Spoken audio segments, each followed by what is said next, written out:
Assalamualaikum warahmatullahi wabarakatuh. Sebelumnya perkenalkan, nama saya Arianto. Saya dari Universitas Pelita Bangsa dari Fakultas Teknik Industri untuk mata kuliah Kapita Selekta Industri. Dosen pengajar Bapak Sugeng Budi Raharjo, STMT. Di sini saya akan mempresentasikan sampling metode. Yang bahasa Indonesianya metode pengambilan sampel. Metode pengambilan sampel dalam bahasa Indonesia merujuk pada sampling metode dalam bahasa Inggris. Jadi apa yang dimaksud sampling? Sampling adalah proses memilih sejumlah individu dari suatu populasi untuk mewakili keseluruhan populasi tersebut. Metode ini seringkali digunakan dalam meneliti ilmiah, survei, dan analisis statistik untuk mendapatkan data atau informasi yang relevan atau relatif tanpa harus memeriksa seluruh populasi. Di sini ada inspeksi dan pengambilan sampel. Memeriksa suatu produk untuk menentukan apakah produk tersebut memenuhi spesifikasi yang ditetapkan atau inspeksi tentu saja merupakan metode pengendalian kualitas yang asli dan masih merupakan metode yang paling umum. Inspeksi dapat dilakukan terhadap bahan mentah dan suku cadang yang Anda terima dari pemasok sampling permintaan. Pada produk jadi atau pada barang dalam proses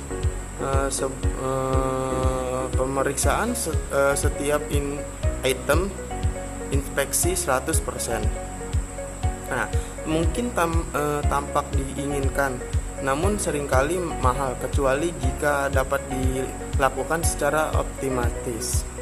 Dan pengawasan manusia tidak dapat diharapkan untuk terus waspada dan menangkap semua cacat.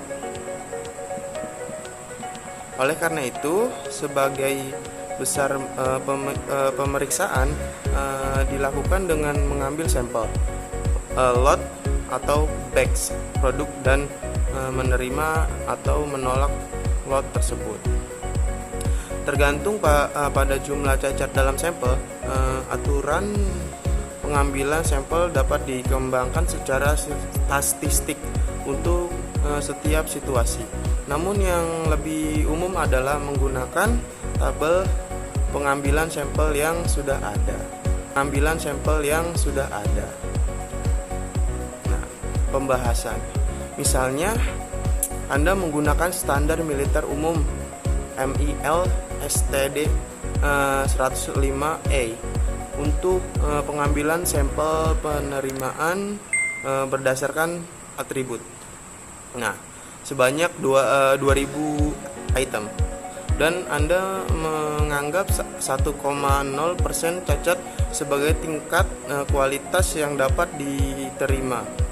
Jika mencari pemeriksaan umum tingkat 2, normalnya untuk ukuran lot dari AQL ini mungkin akan diarahkan untuk mengikuti langkah-langkah berikut. Di sini ada 3 langkah-langkah. Yang pertama, ambil sampel acak sebanyak 125 item dari lot.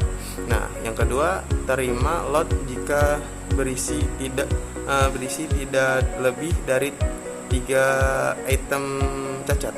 Yang ketiga, total lot jika berisi 4 atau lebih item cacat. Lalu pemeriksaan 100% yang mungkin atau kembalikan ke produsen karena tidak memuaskan.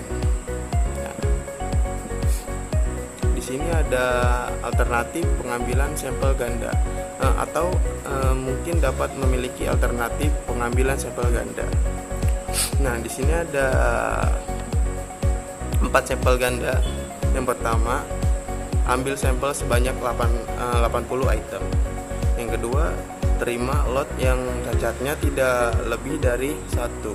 Nah, yang ketiga, total lot yang memiliki 4 atau lebih cacat. Nah, yang keempat, dengan 2 atau 3 barang cacat, ambil sampel kedua sebanyak 80 item dan terima lotnya jika jumlah totalnya cacat pada 2 sampel berjumlah 4 atau kurang jika tidak total saja.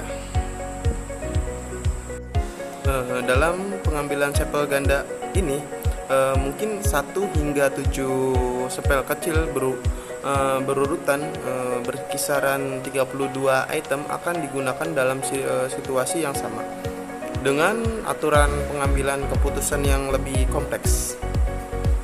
Nah, di sini ada contoh kasus. Nah, pada tahun 2001, Lens Suder Service, sebuah restoran cepat saji di wilayah Tennessee Timur, memenangkan Malcolm's Black Dish Quality Awards and Tennessee Quality Awards dalam kategori bisnis kecil. Mungkin saat perusahaan menjalani proses pemberian penghargaan,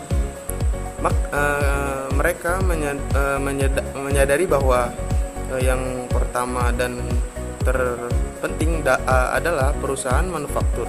Mereka mengambil produk mentah, mengolahnya, dan menciptakan produk yang benar-benar unik. Saat ini mereka terus menggunakan kriteria Baldrige untuk berkembang dengan belajar dari teknik manajemen terbaik saat ini. Proses ini membantu Val untuk mengidentifikasikan 7 pengendorongan bisnis utama mereka. Nah, di sini ada 6 contoh kasus. Yang pertama, kualitas produk dan layanan, dan yang kedua ada keramahan, ketiga kebersihan dan sanitasi, yang keempat ada pelatihan dan pengembangan seluruh karyawan, dan yang kelima ada penciptaan nilai bagi pemangku kepentingan internal dan eksternal. Nah, yang keenam ada kecepatan dan ketepatan. Nah, di sini ada contoh gambar dari gedung Plans Student Service atau sebuah restoran cepat saji di wilayah Tennessee Timur.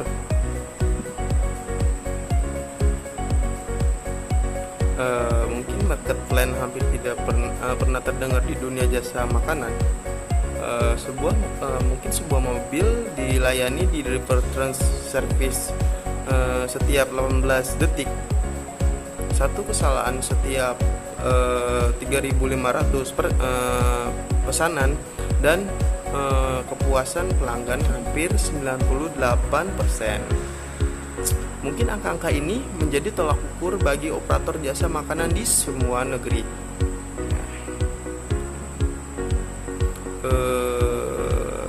Mungkin sekian dari presentasi yang bermateri sampling ini. Apabila ada kekurangan mohon dimaafkan. Saya akhiri. Wabillahi taufiq wal hidayah. Wassalamualaikum warahmatullahi wabarakatuh.